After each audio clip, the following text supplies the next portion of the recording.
So first of all ఎంతమంది వచ్చారని మీరు అనుకుంటున్నారు సీజేపీ మీట్కి? అవును. ఇట్స్ 14 జరిగిన లైక్ పబ్లిక్ మీట్‌లో మనకి చాలా వచ్చిన ఇన్ఫర్మేషన్ ప్రకారం నియర్లీ ఫ్లో ప్రకారం ఏంటంటే in and out flow 3 to 3 వస్తుంటారు. 3 to 4 అట్లా వచ్చుంటారు. అండ్ ఆల్సో కొన్ని న్యూస్ పేపర్స్ కథనాల ప్రకారము వాళ్ళు దే మెన్షన్డ్ ఎట్లా కోట్ చేశారో కానీ అవి హండ్రెడ్స్లో కోట్ చేశారు. మీరు అబ్జర్వ్ చేసి ఉంటే మీరు ఫుటేజ్లో చూసినా కానీ అదంతా నిండిపోయి ఉంటుంది. ఆ మెయిన్ పోర్షనే కాదు, ఆ చివరి వరకు ఎక్కడైతే మనకి పూలు అమ్మే చోటైనా కానీ ఫ్రూట్స్ అమ్మే చోటైనా కానీ అక్కడ ఉన్న వాళ్ళందరూ ప్రోగ్రామ్ కోసం వచ్చిన వాళ్ళు. అది మీరు చివరికి మనకి ఆ ఫ్లైఓవర్ వరకు కూడా చాలా మంది జనాలు ఉన్నారు. నేను కూడా వచ్చి చూసినా కదా, చాలా మంది జనాలు ఉన్నారు. అయితే అంతమంది జనాల్ని, అంత క్రౌడ్ని మీరు ఎట్లా పుల్ చేసిండ్రు, ఎట్లా మీరు ఈ మీటింగ్ గురించి సర్క్యులేట్ చేసిండ్రు, స్ట్రాటజీస్ ఏం ఫాలో అయ్యారు?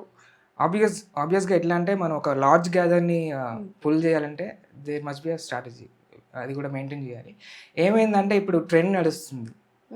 ద ట్రెండ్ ఈజ్ నాట్ ఏదో ఫ్యాన్సీగా అట్లని కాదు, ప్రజల్లో ఉన్న ఆక్రోషం, ప్రజల్లో ఉన్న ఒక నిస్సాయత, స్టూడెంట్స్కి ఒక పేపర్ లీకేజ్ అనే ఒక అంశం బయటకు వచ్చింది, విద్యార్థులు ఆత్మహత్యలు చేసుకున్నారు. ఆబ్వియస్గా ఎట్లా అంటే ఒక అన్రెస్ట్ ఉంది ప్రజల మధ్య, ఫ్రస్ట్రేషన్ బిల్డ్ అయింది. ఎప్పుడైతే అభిజిత్ దీప్కే అనేసి సీజేపీ మూమెంట్లో ఉన్నప్పుడు they brought a call that we must unite for this agitation అన్నట్టు. సో అట్లానే మనకి ఏమైందంటే one of the major part key role ఏంటంటే సోషల్ మీడియా. ఆబ్వియస్గా ఆయన యుఎస్లో ఉన్నప్పుడు ఇంకో విషయం అండి, 1 month అవుతుంది, తను ఇవాళ 16th కదా, May 16th 1 month అవుతుంది ఇట్లా స్టార్ట్ చేసి.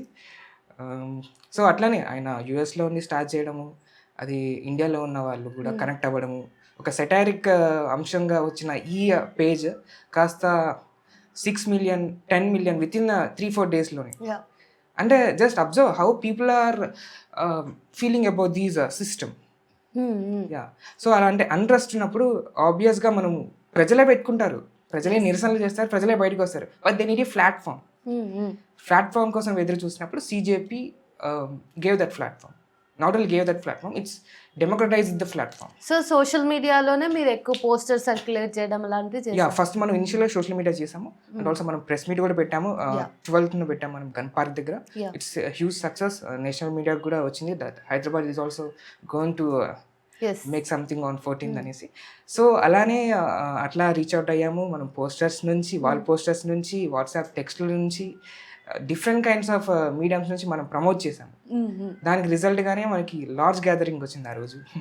అయితే సీజేపీ మీట్లో చాలా మంది ఎవరైతే సీనియర్ జర్నలిస్టులు కావచ్చు, లేకపోతే వాళ్ళు ఆల్రెడీ నోన్ ఫేసెస్ వచ్చిండ్రు.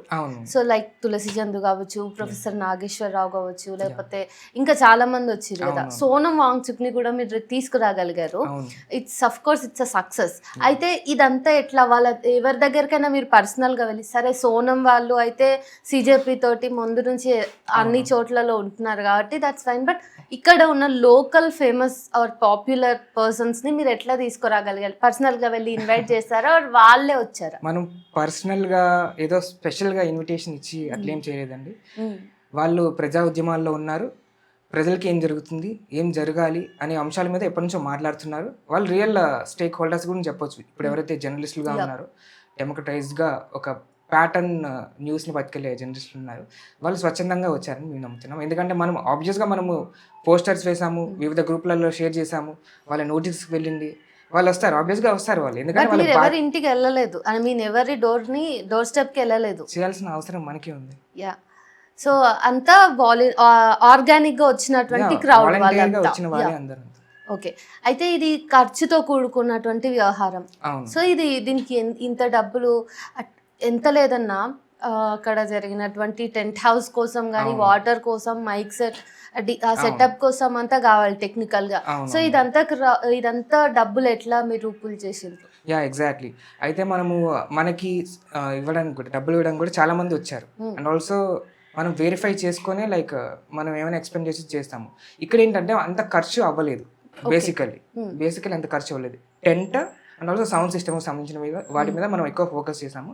వాటి కోసం మన టీం మెంబర్స్ దగ్గర కూడా మనం అందరం డబ్బులు వేసుకొనే వచ్చాము. అందరం మేము తలా ఇంత వేసుకొని మేము టెంట్కి డబ్బులు పెట్టాము, చీలకి డబ్బులు పెట్టాము, అట్లా అయిపోయింది. అది పోస్టర్లకి డబ్బులు పెట్టాము, అట్లానే అయింది. నేను నా సొంతంగా పోస్టర్స్ని ప్రింట్ చేసుకొని మా కాలేజ్, మా యూనివర్సిటీ, ఎన్సీసీ గేట్ అక్కడక్కడ పేస్ట్ చేస్తూ వచ్చాను. అంటే ఇక్కడ ఏంటంటే ఏదో మనం కథనాల్లో కూడా చూసాం, వీళ్ళకి ఫండింగ్ వస్తుంది, ఎక్కడ నుంచో వేరే కంట్రీస్ నుంచి డబ్బులు ఇస్తున్నారు అనేసి, ఉగ్రవాద సంస్థల నుంచి ఫండింగ్ వస్తుంది, వాళ్ళకి ఏమి ఇష్టం వస్తుందో అది చెప్తా ఉంటారు. సో ఇలాంటి విషయాలను మేము కొట్టివేస్తున్నాము. మేము మా స్వతహాగా డబ్బులు కూడబెట్టుకొని చేసాం ప్రోగ్రామ్. ఆల్సో మాకు ఎవరెవరో ఇస్తా అన్నా కానీ మేము యాక్సెప్ట్ చేయలేదు, బికాస్ మాకంటే ఒక వెరిఫికేషన్ సిస్టమ్ ఉంటుంది. ఎవరెవరో ఇస్తే మేము వాళ్ళ కోసం ఊడిగం చేయడం కోసం, వాళ్ళకి మైక్ ఇవ్వడం కోసం, వాళ్ళని స్టేజ్ లో అపేర్ చేయడం కోసం మేము అట్లేం చేయము. ఇదంతా ఒక డెమోక్రటిక్గా ఒక ఫామ్గా అయింది. సో మనం ఆబ్వియస్గా సక్సెస్ఫుల్గా గ్యాదరింగ్ చేసుకొని మీట్ని ప్రజెంట్ చేసాం అక్కడ. ఓకే.